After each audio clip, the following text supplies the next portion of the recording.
NASA's latest robotic lander, InSight, descends to the surface of Mars. A challenging effort greeted with elation. Touchdown confirmed.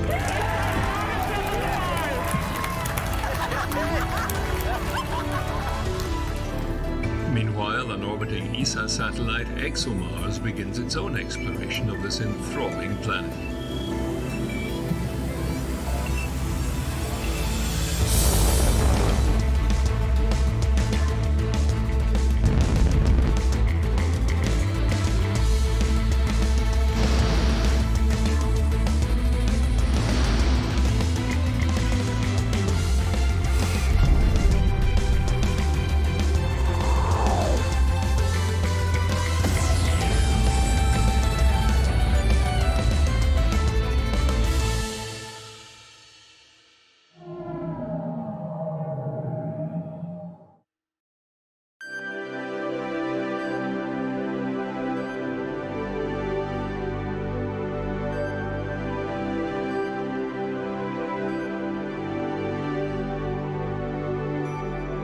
The majestic stereo imagery of Mars as seen from orbit reveals a planet of dynamic texture and form, slowly revealing its secrets.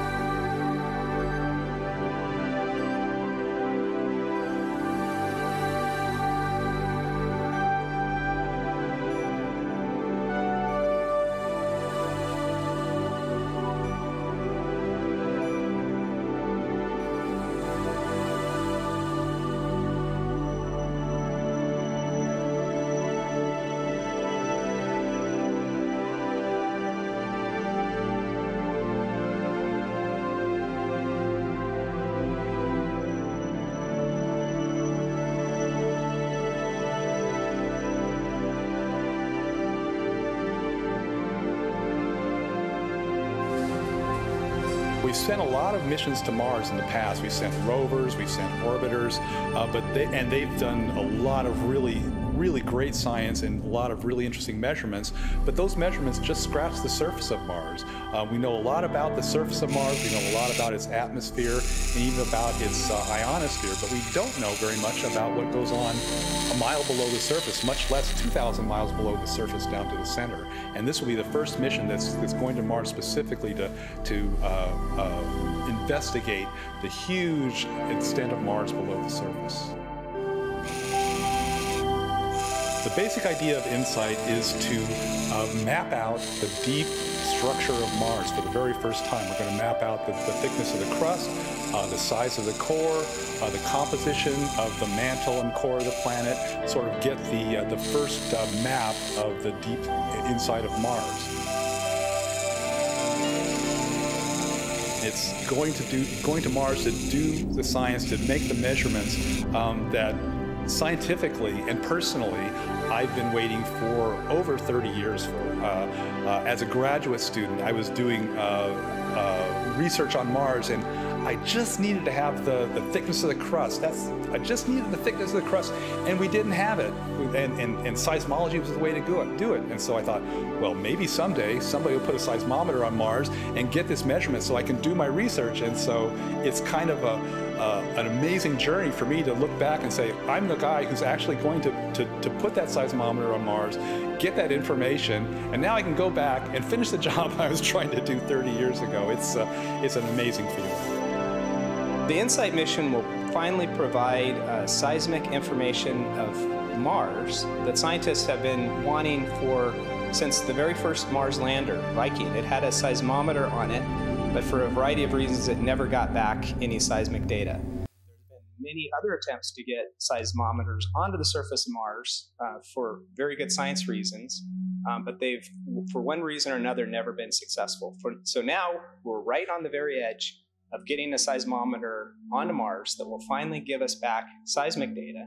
That seismic data is incredibly important to scientists because it gives them an idea of what the size of the crust, the mantle, and the core are, as well as the properties of each of those, which are the basic internals of every rocky planet.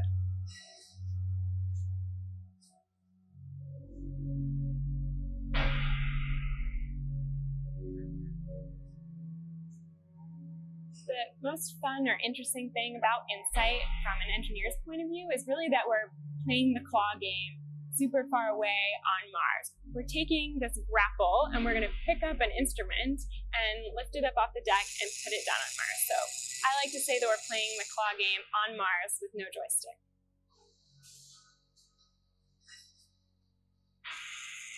Next, a wind and thermal shield will be lowered over the seismic instrument to protect it from the environment. The second instrument, the heat flow probe, will be placed on the ground and over time will hammer itself down to take subsurface readings.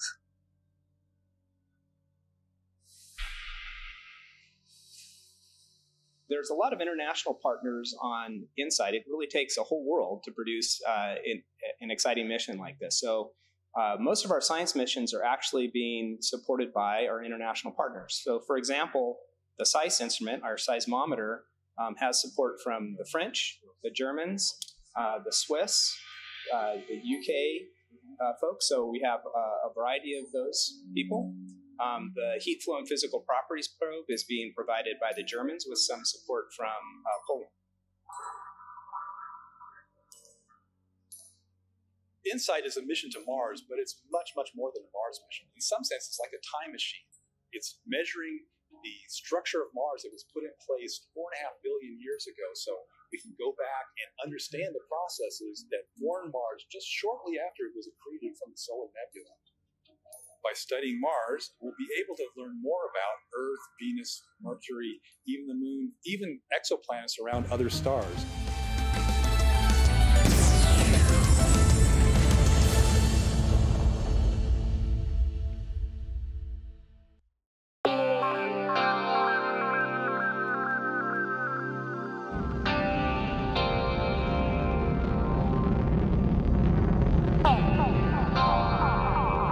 ESA's Trace Gas Orbiter mission arrived at Mars some time ago. Since then, this 3.5-ton spacecraft has been gently brushing the atmosphere to gradually adjust its orbit.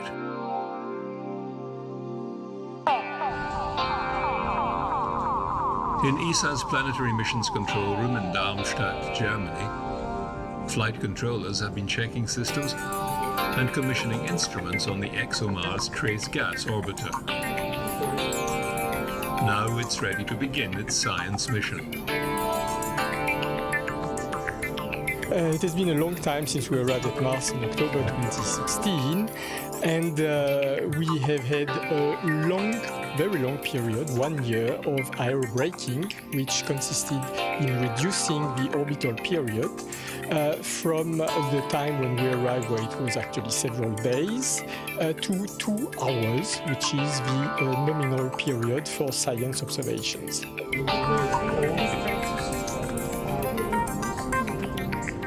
I'm looking forward to the next few months enormously because the TGO will finally be able to show its full capability, the full capability of its instruments in terms of accuracy and the quantity and quality of data, pictures, spectra. And also because we will be able to do joint observations with our previous spacecraft at Mars, Mars Express, which is still alive and working after 15 years actually. And for ESA having 2 spacecraft around Mars in complementary orbits from a scientific point of view is very exciting and will allow certainly some very interesting discoveries and observations.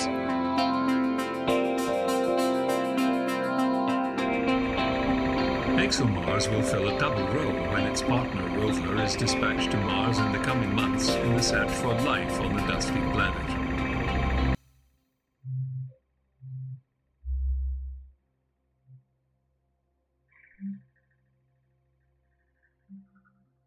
It is a communication satellite on top of being a science orbiter. The so-called relay function it allows us to communicate with all landers and rovers on the surface of Mars. At the moment, there are only rovers and landers from NASA, Curiosity and Opportunity. Some tests had been done already soon after arrival at Mars. And now we are going to start a campaign to calibrate and determine the best performance to relay data. The Trace Gas Orbiter's primary mission, however, is to identify gases in the Martian atmosphere, particularly methane, first hinted at by Mars Express, and then by NASA's Curiosity rover as it sniffed the atmosphere with special sensors. Well, we know that the lifetime of methane is very short, just a few hundred years. It will be broken down by the sunlight, by the UV ultraviolet component of the sunlight. So if it is there now, we know that it has to be refilled all the time. And where does it come from? That's the big question. It cannot be synthesized really in the atmosphere. It has to come from the surface or from the subsurface. But what are the processes that produces it? This is what we want to find out. One possibility is that it is some geological reaction between minerals and water. Another possibility is that actually are some microbes down buried underneath the surface that is producing it today or has produced it a long time ago and they're all dead now, but that the methane will be kept underground and with some mechanism is released to get up into the atmosphere. These are all these kind of things we try to find out.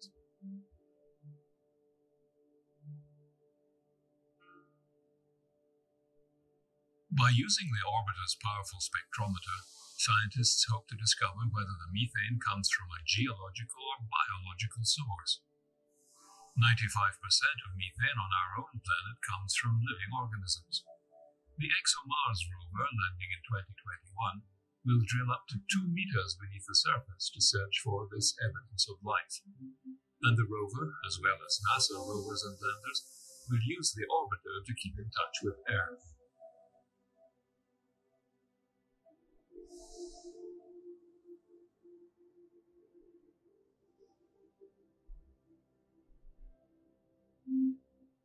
Mars exploration is an international endeavor, and every mission adds to our understanding of this alien world, the place that some of us might someday call home.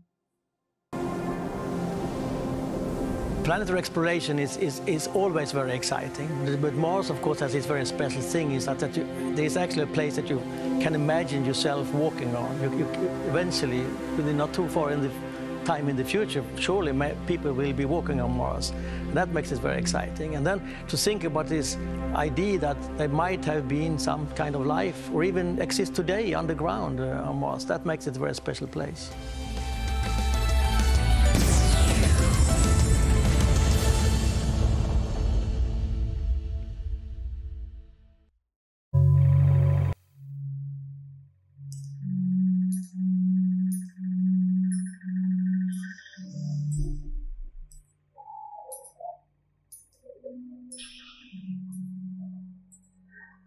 Curiosity landed in Gale crater on an ancient lake bed. A few months after arrival, it drilled into sedimentary rocks and detected traces of organic molecules using an instrument called SAM.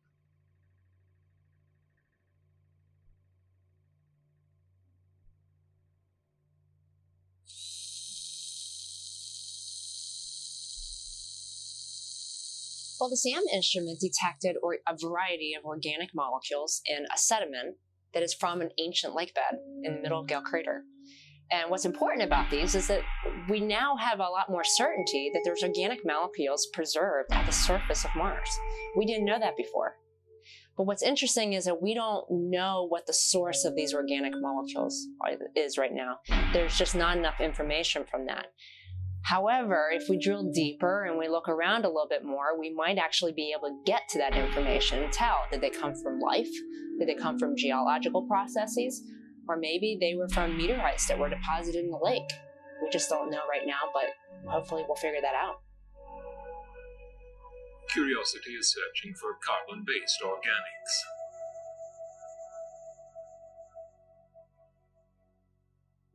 SAM made the new detections by heating samples of crushed rock to very high temperatures, above 1,000 degrees Fahrenheit.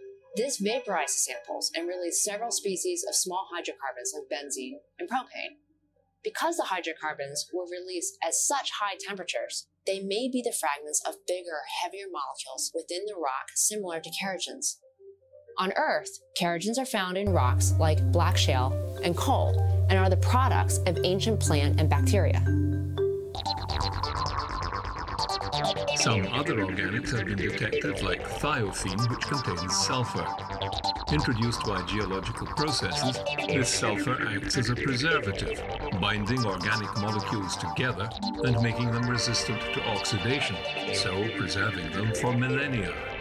Organic molecules could be the food for life, or they could be the product of life, or maybe they're from something altogether different, such as geology or meteorites that were deposited into the lake. We don't know what the source is, but there's a story there, and we're going to uncover what that is.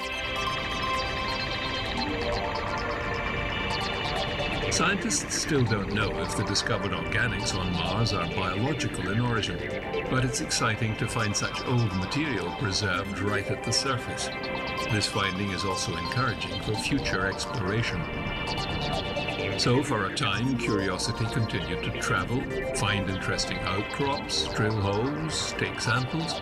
Then, inexplicably, something went wrong.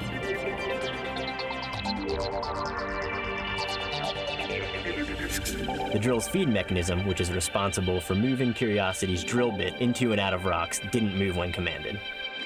When Curiosity drills into a rock the way it was designed to, the drill's two stabilizer posts touch the rock first to steady the arm while the drill's feed mechanism moves the bit forward into the rock. Without the feed mechanism working, we can't drill that way. To solve this problem, we do what we always do. We worked it out in the test bed using Curiosity's twin on Earth.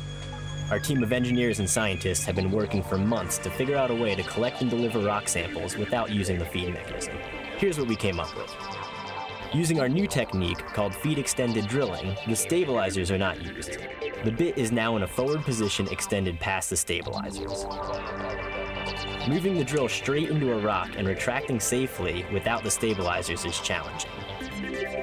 We move the arm instead of the feed mechanism to place the bit onto the rock and press it forward as it drills. After making contact, we apply a light preload and drill a shallow pilot hole.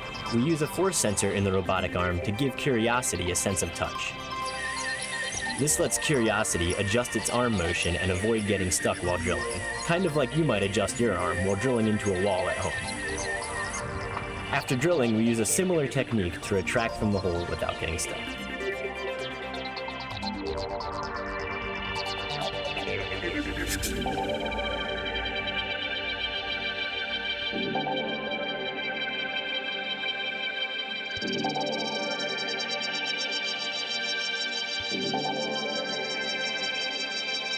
With Rover 2020 design and construction well underway, engineers will be sure to avoid such a problem with Curiosity's cousin, which will land in the Jezero crater in 2020.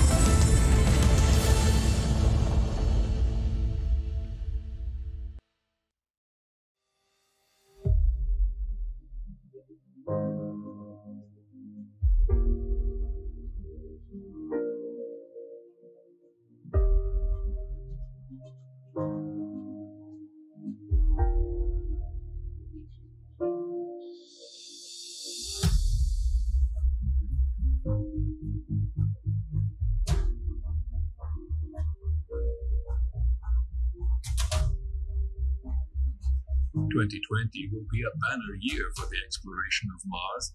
In addition to the launch of NASA's Mars 2020 rover, the European Space Agency and Roscosmos are sending the ExoMars rover to the Red Planet.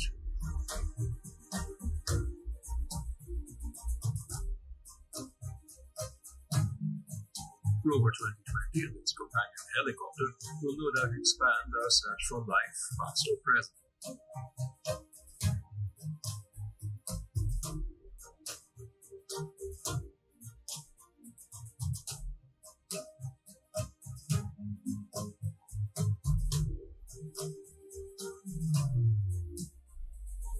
that the big advance forward in organic analysis will be the game changer. Both rovers will carry on board a MOMA.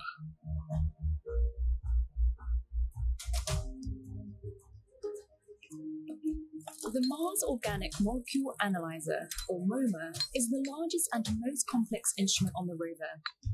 Its mass spectrometer subsystem and its main electronics were built and tested at NASA's Goddard Space Flight Center, which also contributed mass spectrometers to NASA's Curiosity rover and Maven orbiter. MOMA is designed with a mix of proven hardware and innovative new technologies. Here's how it works.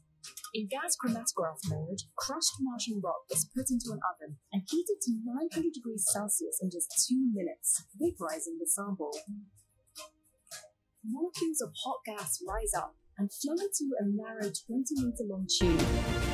Special coatings inside the tube cause molecules with certain chemistries to slow down more than others, separating the mixture of molecules over time. Next, a beam of electrons ionizes the molecules, giving them a positive electric charge and deflecting them towards the linear ion trap. The ions are caught by a fluctuating electric field and sent to a detector to determine the chemical makeup. While gas chromatography has been used to study Mars since the Viking program, MOMA has a second method for preparing samples that has never been used on another planet. In laser desorption mode, a sample is placed beneath a powerful ultraviolet laser. A beam of energetic light builds within the laser and fires in a billionth of a second, concentrating its energy onto a spot smaller than a grain of sand. This rapidly vaporizes a portion of the sample, releasing large organic molecules that could be broken down by oven heating. The laser shot also ionizes some of the molecules, allowing the vapor to head directly to the linear ion trap. Neutral molecules are ejected by a vacuum, while the remaining ions are sent to the detector to determine their chemical makeup. Laser desorption will enable MOMA to detect long molecules, like lipids, the building blocks of cell membranes, a leap forward in the search for life on Mars.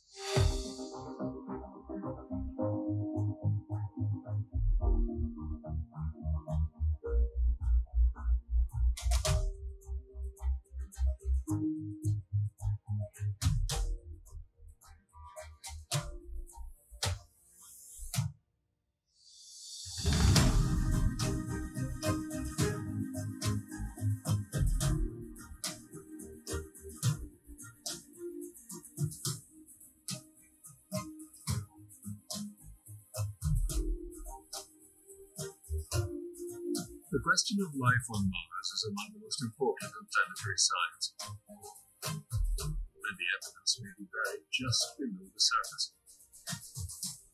With the help of MOMA, we will take one step closer to uncovering the answer. These images will pave the way to a new understanding of life in our solar system.